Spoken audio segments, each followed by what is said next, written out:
Hey everyone, today I'm going to show you how to remove the Search Tabs button in Google Chrome. Without any further ado, let's get started. First, open your Google Chrome browser on your computer. Once Chrome is open and running, direct your attention to the upper right corner of your browser window. You'll see three vertical dots stacked on top of each other, which is Chrome's main menu icon. Go ahead and click on these three dots to reveal a drop-down menu with various browser options. From the drop-down menu that appears, look for and click on Settings.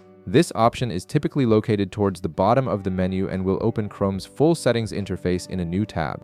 The settings page is where you can customize nearly every aspect of your browser's behavior and appearance. Once you're in the settings page, take a look at the left side of your screen. You'll notice a vertical navigation menu with several options listed. From this menu, click on Appearance.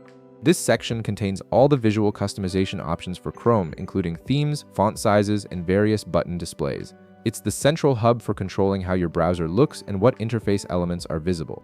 Now within the Appearance settings, scroll through the options until you find Show Tab Search Button. This specific setting controls whether the Tab Search button appears in your browser's interface. The Tab Search button is that small icon that helps you quickly find and switch between open tabs, but some users prefer a cleaner interface without it. Right next to the Show Tab Search button option, you'll see a toggle switch. This toggle is currently in the on position, which is why the Tab Search button is visible in your browser. Go ahead and click on this toggle to turn it off.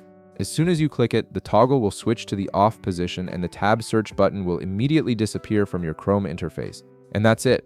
You've successfully removed the Search Tabs button from your Google Chrome browser, giving you a cleaner, more streamlined browsing experience. If this video helped you out, be sure to leave a like, subscribe, and I'll see you in the next one.